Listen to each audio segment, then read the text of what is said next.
요즘 정치권에서 가장 뜨거운 이름 중 하나, 이준석 개혁신당 의원.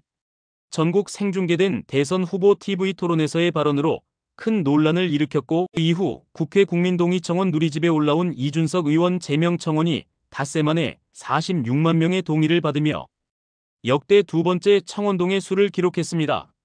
그만큼 국민들의 분노와 관심이 큰 사안이지만 실제로 이준석 의원이 제명될 가능성은 얼마나 될까요? 오늘은 대한민국 국회에서 국회의원이 제명된 사례와 제도적 조건을 함께 살펴보면서 이준석 의원의 경우 어떤 가능성이 있는지 알아보겠습니다. 도진희 의원 제명 사건, 대한민국 국회의 첫 제명 사례.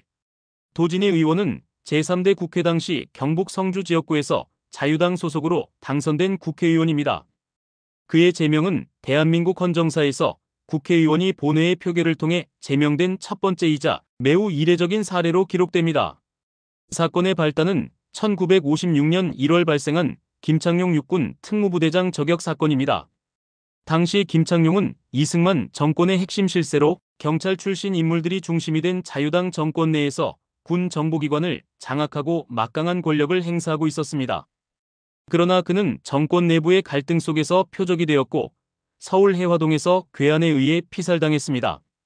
이 사건은 당대 정치 지형 전체를 뒤흔들 만큼 큰 충격을 주었고 범인과 배후를 둘러싼 수사가 시작됐습니다. 그 과정에서 도진희 의원이 김창룡 저격 사건의 배후 인물 중 한 명으로 지목되었고 검찰은 국회에 그의 체포동의안을 요청했습니다. 이에 국회는 해당 사안을 윤리특별위원회와 자격심사특별위원회에 회부했고 장기간의 논의와 표결 끝에 1957년 5월 25일 본회의에서 도진희 의원 제명안을 가결했습니다.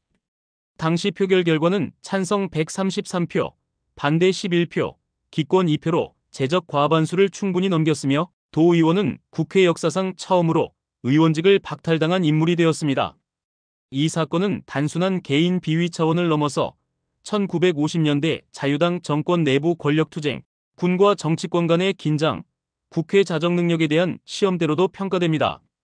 도진의 제명은 국회가 스스로 정치적 책임을 묻고 윤리적 기준을 세우려는 시도로 보였지만 동시에 당시의 정치적 압력과 정권 내부 정리의 일환이었다는 해석도 공존합니다.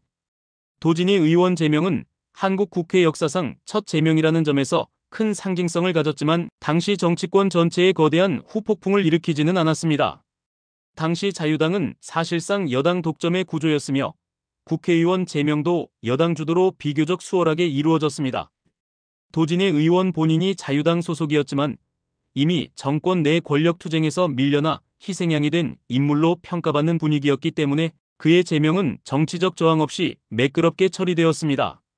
김영삼 제명 사건. 제명 그 자체가 정권을 흔든 사건. 1979년 김영삼 의원의 제명은 대한민국 정치사에서 가장 상징적이고 결정적인 사건 중 하나로 평가됩니다. 당시 김영삼은 야당인 신민당 총재로서 박정희 정권의 유신 독재에 맞서 강한 비판을 이어가던 대표적 정치인이었습니다. 박정희 대통령이 유신체제를 기반으로 3선 이상 장기 집권을 이어가고 있던 시기 국민 사이에서는 정치적 불만과 민주화 요구가 점차 커지고 있었고 김영삼은 이를 대변하는 인물이었습니다. 사건의 직접적인 발단은 김영삼이 1979년 8월 미국 뉴욕타임스와의 인터뷰에서 박정희 정권의 인권 탄압과 독재를 강하게 비판하고 미국 정부가 한국의 유신체제를 외교적으로 견제해야 한다고 발언한 것이었습니다. 이는 여권과 정권의 강한 반발을 불러일으켰고 박정희 대통령은 이를 빌미로 김영삼을 정치적으로 제거하기로 결정합니다. 이후 여당인 공화당은 야당 의원들이 불참한 가운데 단독으로 국회 본회의를 열고 김영삼 의원의 제명안을 상정했습니다. 1979년 10월 4일 찬성 145표로 제명안이 가결되었고 김영삼은 국회의원직을 박탈당하게 됩니다. 당시 제명 요건인 제적 3분의 2 찬성을 제대로 충족했는지에 대한 논란이 있었지만 여당은 출석 의원 기준이라며 절차를 강행했습니다. 김영삼 의원의 제명은 곧바로 전국적인 반발을 일으켰습니다. 특히 그의 지역구였던 부산을 중심으로 시민과 학생들이 거리로 나서며 시위를 벌였고 마산까지 확산된 이 대규모 시위는 부마항쟁으로 불리게 됩니다. 시위는 유신체제, 철폐와 김영삼 복권을 외쳤고 일부 지역에서는 경찰서와 관공서가 불타는 등 정권에 대한 분노가 폭발했습니다. 이 혼란은 정권 내부의 갈등까지 증폭시켰고 당시 중앙정보부장이던 김재규는 박정희 대통령의 강경 진압 지시와 정치적 독단에 반발하며 10월 26일 박정희 대통령을 직접 사살합니다. 이른바 12.6 사건으로 유신 정권은 종말을 맞고 이후 전두환의 신군부가 등장하며 정치체제는 제5공화국으로 넘어가게 됩니다. 김영삼은 박정희 사망 이후에도 정치활동 금지 조치를 당하며 위축되었지만 1987년 6월 항쟁을 거쳐 대통령 직선제가 부활하자 다시 정치 전면에 복귀합니다. 이후 김대중과의 경쟁과 협력을 이어가며 보수 정당 입지를 다진 그는 1992년 대통령 선거에서 승리하며 대한민국 최초의 문민정부를 출범시킵니다. 김영삼의 제명은 단지 국회의원 한 명의 징계로 끝난 것이 아니라 정권 붕괴의 단초가 되었고 결과적으로 그를 대통령의 자리로 이끄는 정치적 전환점이 되었습니다. 이 사건은 국회의원 제명이 얼마나 강력한 정치적 행위인지를 상징적으로 보여주는 대표적 사례로 남아 있습니다. 제명안 발의됐으나 무산된 사례. 대한민국 국회에서는 국회의원에 대한 제명안이 여러 차례 발의된 바 있지만 실제로 국회 본회의를 통과하여 의원이 제명된 사례는 단 한 번도 없습니다. 국회의원 제명은 국회법상 가장 강력한 징계로 재적 의원 3분의 2 이상의 찬성이 있어야만 가능하기 때문에 현실적으로 성사되기 어렵습니다. 정치적 부담이 큰 데다 여야 간 이해관계가 복잡하게 얽혀있기 때문에 많은 경우 제명안은 발의에 그치거나 윤리특별위원회를 통과하더라도 본회의에 오르지 못하고 무산되곤 합니다. 가장 대표적인 사례 중 하나는 2015년 심학봉 의원에 대한 제명안입니다. 새누리당 소속이던 심 의원은 성폭행 혐의로 수사를 받았고 이에 국회 윤리특별위원회에서 제명안이 가결되기까지 했습니다. 그러나 본회의 표결 직전에 심 의원이 의원직을 자진 사퇴하면서 제명은 실제로 이루어지지 않았습니다. 2019년에는 자유한국당연 국민의힘 소속 김순례, 김진태, 이종명 의원이 5.18 민주화운동을 폄훼하는 발언으로 큰 논란을 일으켰습니다. 시민사회와 여론의 거센 반발 속에 제명안이 발의되었지만 실제 제명으로 이어지지는 않았습니다. 이종명 의원만 당에서 출당 조치되었고 김순례 김진태 의원은 당내 징계만 받고 국회 제명은 무산되었습니다. 2021년에는 곽상도 의원에 대한 제명안이 발의되었습니다. 그는 화천대유 사건과 관련하여 아들이 50억 원의 퇴직금을 받은 사실이 알려지며 50억 클럽의 핵심 인물로 지목되었습니다. 제명안이 발의되었지만 윤리특위 논의가 지연되고 국회 차원의 실질적인 조치는 이루어지지 않았습니다. 같은 해에는 윤미향 의원에 대한 제명안도 여러 차례 발의되었습니다. 정의기억연대 후원금 유용 의혹, 위안부 피해자 명의 도용 논란 등으로 인해 논란의 중심에 섰지만 윤리특위에서는 제대로 된 심의가 이루어지지 않았고 본회의 표결 단계까지도 가지 못한 채 처리되지 않은 상태로 남았습니다. 이상직 의원의 경우도 마찬가지입니다. 이스타항공 회삿돈 횡령 및 배임 혐의로 기소되어 제명안이 발의되었지만 끝내 본회의까지 올라가지 않았고 임기 만료와 함께 사실상 흐지부지 되었습니다. 박덕흠 의원은 국토교통위원회에서 활동하면서 가족 소유의 건설회사가 400억 원대의 공공사업을 수주했다는 의혹이 제기되었지만 그에 대한 제명안도 국회 윤리위에서 실질적으로 논의되지 않은 채 사라졌습니다. 국회의원 제명 요건과 정족수. 국회의원 제명은 국회법상 가장 무거운 징계로 단순한 경고나 사과와는 비교할 수 없는 강력한 조치입니다. 제명은 의원의 자격 자체를 박탈하는 것이기 때문에 그 요건과 절차는 매우 엄격하게 정해져 있습니다. 먼저 국회의원에 대한 징계는 국회법 제155조에 따라 경고, 사과, 출석정지, 제명의 4가지 수준으로 나뉘며 그중 가장 높은 수위가 바로 제명입니다. 제명은 국회의원이 헌법이나 법률, 국회의 윤리규범을 중대하게 위반했거나 국회의 품위를 심각하게 훼손한 경우에 해당됩니다. 구체적인 사유는 국회 윤리특별위원회에서 심사하고 판단하며 징계 대상이 되는 사안은 대체로 중대한 비위, 부패, 형사범죄, 국민정서에 반하는 언행 등입니다. 국회의원을 제명하기 위해서는 2가지 중요한 절차가 필요합니다. 첫째, 국회 윤리특별위원회의 심사를 거쳐야 합니다. 이 위원회는 해당 사안에 대해 논의하고 징계 수위를 결정한 뒤 본회의의 상정 여부를 결정합니다. 여기서 제명이 적절하다고 판단되면 본회의에 제명안을 올리게 됩니다.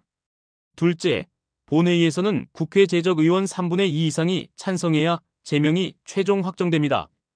현재 대한민국 국회의 총 재적 의원 수는 300명으로 그 기준에 따르면 최소 200명 이상의 찬성표가 있어야 제명이 가능합니다. 이는 단순 과반이 아니라 헌정질서에 해당하는 수준의 압도적 동의가 필요하다는 뜻으로 정치적 중립성과 신중함을 확보하기 위한 장치입니다. 이처럼 국회의원 제명은 윤리적인 문제가 있다고 하더라도 실제 정치적으로 작동되기 위해선 매우 높은 정족수와 정치권 내 합의가 필요합니다.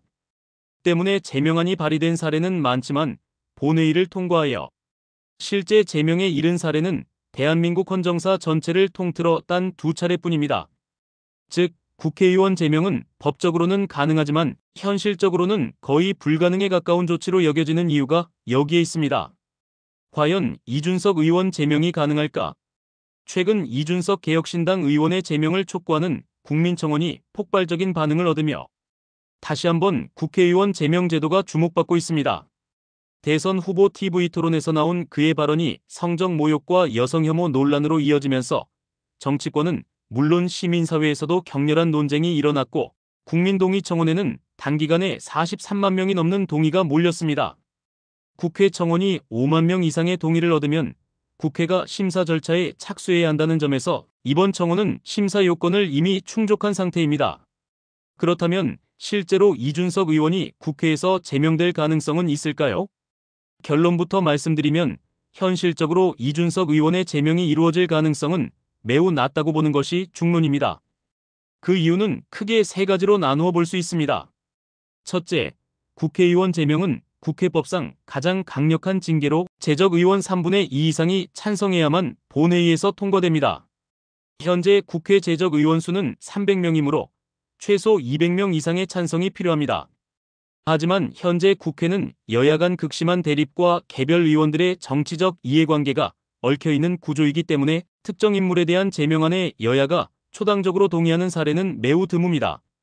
이준석 의원의 경우 개혁신당 소속으로 독자 노선을 걷고 있는 만큼 여야 어느 쪽도 적극적으로 제명 표결을 주도할 명분이 부족한 상황입니다. 둘째, 윤리특별위원회에서 본회의 상정까지의 절차 역시 정치적 협상이 불가피합니다. 윤리위는 징계안의 수위를 정하고 본회의 상정 여부를 판단하는 중요한 절차이지만 실제로 많은 제명안이 2단계에서 멈춘 전례가 있습니다. 이미 곽상도, 윤미향, 이상직 의원 등의 사례에서도 윤리위 논의는 계속되었지만 본회의에 상정되지 못하고 임기 만료 혹은 무산된 경우가 대부분이었습니다. 윤리위가 정치적 부담을 감수하면서 이준석 의원 제명안을 적극 상정할 가능성은 높지 않습니다. 셋째, 지금까지 국민동의청원을 통해 국회의원이 실제 제명된 전례는 없습니다. 국민의 강한 요구가 표출되었다고 해서 곧바로 국회가 그 뜻을 반영하는 구조는 아니며 제명은 법적 요건뿐 아니라 정치적 정당성, 형사상 유죄 확정 등 여러 요소가 함께 작용해야 실현 가능한 사안입니다. 이준석 의원의 경우 문제의 발언에 대한 도덕적 논란은 존재하지만 현재까지 명백한 불법 행위나 형사 판결이 확정된 것은 아니기 때문에 국회가 이 사안을 제명이라는 최고 수위의 징계로 끌어올리기는 부담스러울 수밖에 없습니다. 결국 이준석 의원의 제명 청원은 국민의 분노와 문제의식을 상징적으로 보여주는 지표로서의 의미는 크지만 실제 제도로 이어지기는 쉽지 않은 상황입니다. 다만 이번 논란을 계기로 국회의 윤리기준과 국민 눈높이 사이의 간극 그리고 국회 제명 제도의 실효성에 대한 사회적 논의는 더 깊어질 것으로 보입니다. 이준석 의원 제명 청원을 계기로 국회의원 제명 제도와 실제 사례들에 대해 한번 돌아보았습니다. 역사적으로 제명된 사례는 분명 존재하지만 재적 의원 3분의 2 이상의 동의를 필요로 하는 만큼 현실적으로는 매우 드문 일입니다. 국민 여론이 높더라도 정치적 계산과 절차적 장벽 앞에서 제명이 실제로 이루어지는 경우는 거의 없습니다.